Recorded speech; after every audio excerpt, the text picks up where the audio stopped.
North Korea appears to be increasing its military activities near the inter-Korean border following its recent termination of the 2018 military agreement. The regime is believed to be rebuilding its guard post and bringing back heavy firearms along the border. For more on this, we have our defense correspondent Choi Min-jung joining me in the studio. Welcome, Min-jung. Happy to be here. All right, Min-jung, what exactly is the North up to? In South Korea's military revealed that North Korea has been working to restore its guard post in the Demilitarized Zone right after it announced last week that it would restore all military measures and terminate the September 19th Inter-Korean military agreement. Seoul's military revealed pictures on Monday showing that North Korea dispatched soldiers and heavy weapons to restore its surveillance post near the inter-Korean border. So the soldiers were also spotted on guard duty at night. Now, under the 2018 Inter-Korean military agreement, North Korea destroyed 10 out of its 11 guard posts near the border as part of efforts to reduce tensions on the Korean peninsula. And so did South Korea. But restoration efforts are now being seen in the north at all 11 guard posts. South Korea's defense ministry said the military will be fully prepared to immediately implement countermeasures. We clearly state that our military is closely monitoring North Korea's provocations and is fully prepared to punish North Korea immediately, strongly, and to the end, based on Seoul and Washington's strengthened joint defense posture. And Min-jung, speaking of countermeasures, is South Korea likely to restore its own guard posts in response? Well, South Korea's Deputy Principal National Security Advisor said Seoul is considering the same measures in response, meaning we could be restoring frontline guard posts as well. Speaking to reporters on Monday, the new chairman of the Joint Chiefs of Staff, Kim Myung-soo, also hinted at the possibility of restoring South Korea's guard posts as a corresponding measure, saying that it comes down to how the, quote, enemy decides to act. On top of this, South Korea's defense ministry reiterated that it's necessary to completely suspend the September 19th military pact, as the South has only partially suspended the agreement on a clause relating to aerial surveillance.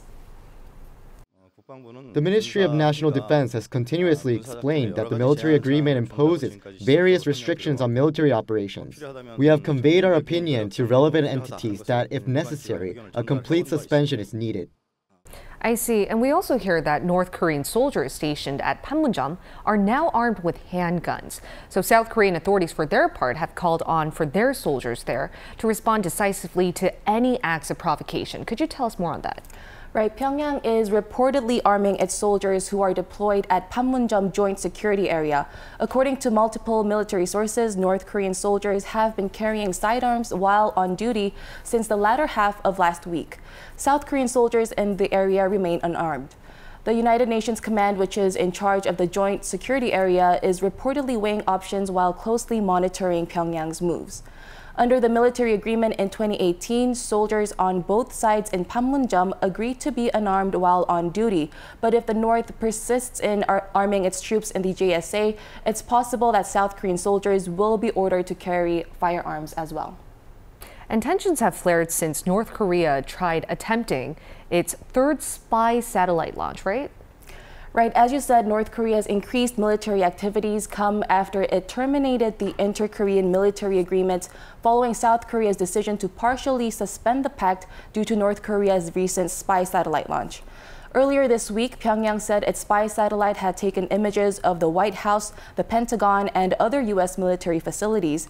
But the U.S. has downplayed North Korea's claims, saying that there are plenty of images of the White House and the Pentagon already available online. Experts are also skeptical of the quality of the images, as the regime has yet to release the photos they have allegedly taken, and it's also known to take 4 to 6 months to verify whether a satellite is working properly. We'll definitely have to keep our eyes on that front. In the meanwhile, in response to Pyongyang's launch, Washington on Thursday slapped additional sanctions against the North, right?